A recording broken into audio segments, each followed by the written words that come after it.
Bonjour. L'impact des manifestations sur l'économie et les appels à la paix au menu des quotidiens reçus ce mercredi à l'agence de presse sénégalaise. Sénégal, une économie en berne avec des milliards de francs CFA partis en fumée, déplore Sud Quotidien dans sa livraison du jour.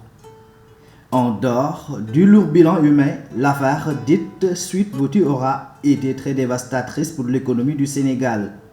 Les saccages et les pillages de plusieurs infrastructures socio-économiques, édifices publics et autres biens constituent des milliards de francs CFA de pertes pour l'économie du pays, écrit le quotidien du groupe Sud Communication. Selon le journal, qui s'appuie sur l'avis d'un économiste, l'État devrait casquer plus de 200 milliards de francs CFA pour réparer les dégâts collatéraux. Dans le quotidien, le président du Conseil national du patronat, le CNP, affirme que les entreprises ont perdu des milliards en une journée. À Hambourg et Ziguinchor, les affaires reprennent au ralenti, signale le journal. Selon Libération, l'université Cheikh Anta Diop de Dakar affiche ses blessures après des violentes manifestations qui ont secoué la capitale sénégalaise jeudi et vendredi.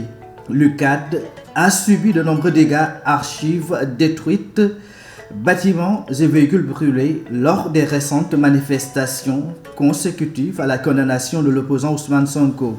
Avec l'accalmie notée ces derniers jours, les initiatives de paix se multiplient. Salue le quotidien L'Enquête qui affiche à la une la paix à tout prix.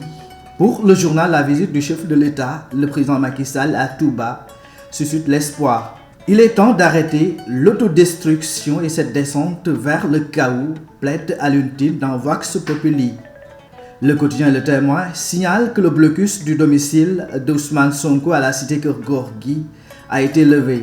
À qui profite le dégel entre Macky Sall et Ousmane Sonko, s'interroge Walf Quotidien, faisant allusion à la nécessité de l'amorce d'un dialogue entre le chef de l'État et son principal opposant. Les officines de médiation carburent en plein régime.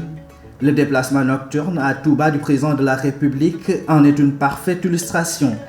Si Macky Sall, qui se réjouit d'une plus grande liberté, a fait le pas, il reste qu'Ousmane Sonko a aussi des intérêts dans la baisse de tension politique, relève le journal. La Tribune estime qu'il y va de la responsabilité de chacun de préserver la stabilité politique du pays. Le quotidien Bës Bi Le Jour livre les confidences des intermédiaires entre Macky Sall et Ousmane Sonko et s'exclame à la une: pourtant, ils se parlent. Dans l'absolu, Macky Sall et Ousmane Sonko ne se parlent pas et c'est bien la raison pour laquelle SOSP, qui regroupe une vingtaine d'organisations de la société civile, a prôné lundi un dialogue direct entre Macky Sall et Ousmane Sonko.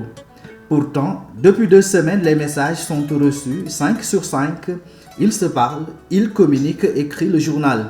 Par des intermédiaires, les noms de certains d'entre eux circulent, mais d'autres que personne ne peut soupçonner ont aussi pris le bâton de pèlerin.